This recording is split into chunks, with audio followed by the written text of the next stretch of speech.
आनंदम परमसुखदम केवलम ज्ञानमूर्तिम द्वंद्वातीतम गगनसदृशम तत्त्वमस्यादिलक्ष्यम एकम नित्यम विमलमचलम सर्वधी साक्षिभूतम भावातीतम त्रिगुणरहितम सद्गुरुम तम नमामि गुरु को मानुष जानते ते नर कहिए अंध होए दुखी संसार में आगे यम के फंद। गुरु नारायण रूप हैं गुरु ज्ञान के घाट, गुरु के वचन प्रताप सो मन के मिटे उचाट, मन के मिटे उचाट। कल के सत्संग में आया था कि ज्ञान का जो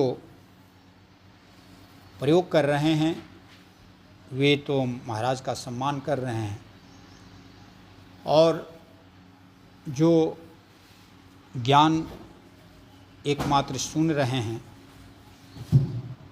तो सुन कर के भी कल ऐसा आएगा समय कि वे प्रयोग करेंगे, लेकिन जो अभी प्रायोगिक जीवन जी रहे हैं तो उनका जीवन सार्थक है। ज्ञान प्रयोग में आए इसके लिए सजगता की बहुत ही ज़रूरत होती है, इसलिए कि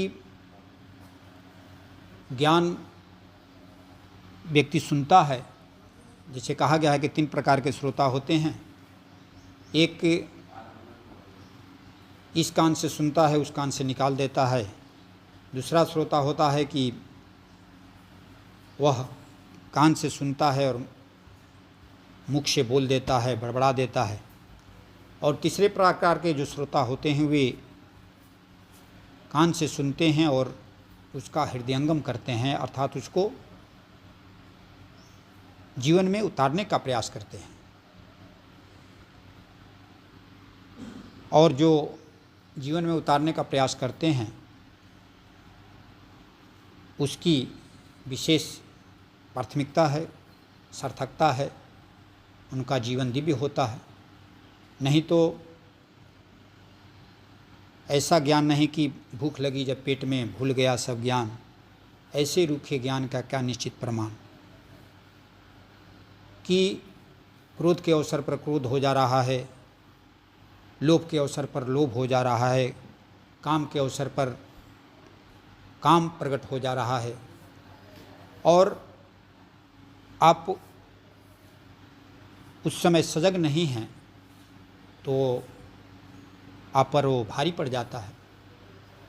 तो इस ज्ञान का कोई महत्व नहीं है। ज्ञान को प्रयोग में लाने का प्रयास करना चाहिए। गुरुदेव ने कल कहा था कि ज्ञान पहले घर के कोने में, फिर वन में, फिर मन में सिद्ध होता है। जहाँ पर है वहीं से आप प्रयोग में लग जाएं, जब वहाँ पर आपको सफलता मिलेगी तो आप आश्रम में जाएंगे या वन में जाएंगे तो वहाँ भी आपको सफलता मिलेगी। इसके बाद जब मन पवित्र हो जाएगा, मन निर्विकारी निर्विषयी हो जाएगा, मन ज्ञान में उतर जाएगा, यानी कि मन की चंचलता समाप्त हो जाएगी, मन की बहिर्मुखता समाप्त हो जाएगी और मन सदैव आत्मभाव, आत्मदृष्टि, आत्मज्ञान में प्रतिष्ठित हो जाएगा, तब तो ज्ञान की सार्थकता मानी जाएगी। एक तोता था, उसको संत ने माने भक्त ने रटा दिया कि बहेलिया आएगा, दाना डालेगा, जाल बिछाएगा, उसमें फंसना नहीं। और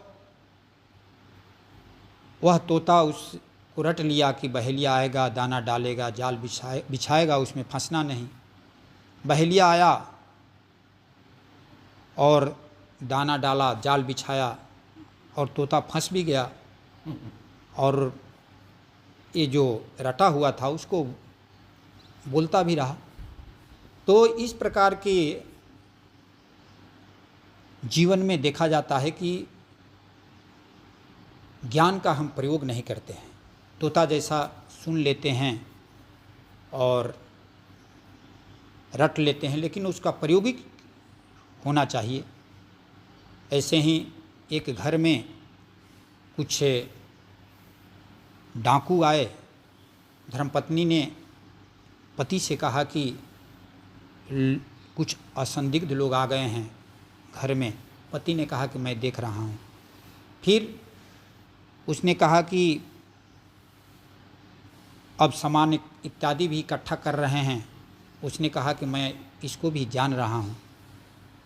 फिर पत्नी ने कहा कि अरे सब कुछ लेकर के जा रहे हैं। तो उसने कहा कि ये भी माने इस बात को भी मैं समझ रहा हूँ। तो पत्नी ने कहा कि आपको आग लगे देखने में, सुनने में, जानने में। अरे जब सब लेकर के चले ही जाएंगे तो आप के देखने का मतलब है, सुनने का मतलब है, जानने का मतलब क्या है। यहाँ तो जब इस प्रकार के लोग आए तो यहाँ पर आपका जो कर्तव्य कर्म है वो करना चाहिए। तो कहने का अभिप्राय ये है कि हमारे पास जो समझ है, जो ज्ञान है, उसको जहाँ तक हो सके उसको प्रयोग में लाने का प्रयास करना चाहिए। इसलिए कि इंद्रियों का स्वभाव है वे देखेंगी ही, सुनेंगी ही,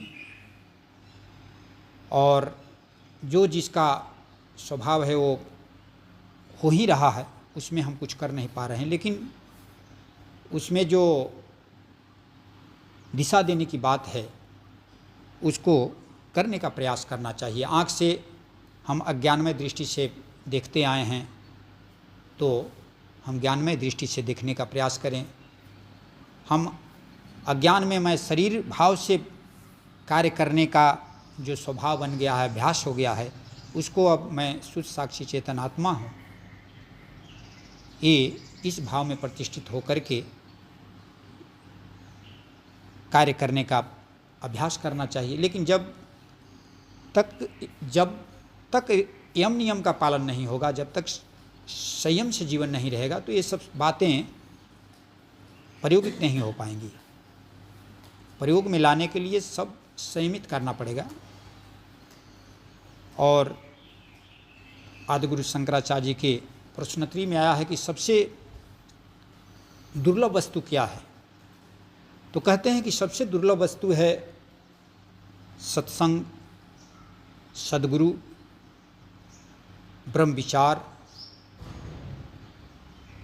और त्याग।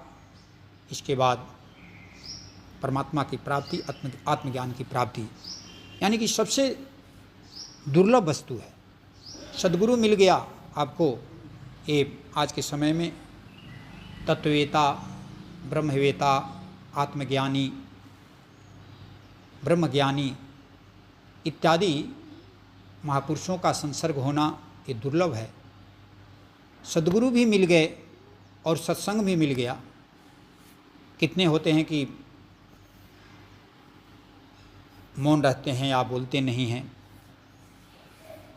लेकिन आपके पास सद्गुरु भी प्राप्त है, सत्संग भी प्राप्त है।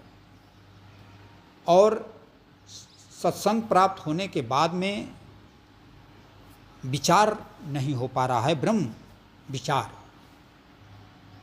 यानी कि आप नित्य और अनित्य पर विचार नहीं कर रहे हैं।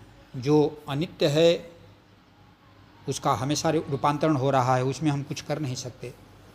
और जो नित्य है, जो न कभी आया है न गया है, वो पहले भी था, अभी भी है, आगे भी रहेगा।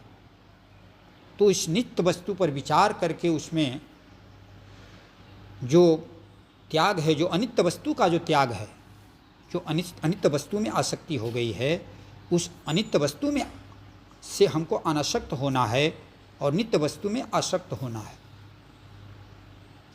तब जाकर के जो सर्वस्व का त्याग है, जो मन का त्याग है, जो अज्ञानात्मक मन है, उसका त्याग हो पाता है। तब जा कर के यानी कि आत्मज्ञान में अनुरक्ति हो पाती है, आत्मज्ञान में आसक्ति हो पाती है और आत्मज्ञान का विस्तार हो पाता है। तो यह हम लोगों को सद्गुरु, सत्संग, ब्रह्म विचार इत्यादि सब सुलभ है। तो जो अनित्य वस्तु का त्याग करना है उसको त्याग करके और जो परम ज्ञान है, जो आत्मज्ञान है, उसको पाने के लिए प्रयत्न और यत्न करने का प्रयास करना चाहिए। इसी के साथ गुरुदेव के चरणों में वाणी को विराम। प्रेम से सुखदेव भगवान की जय। गुरु चरण की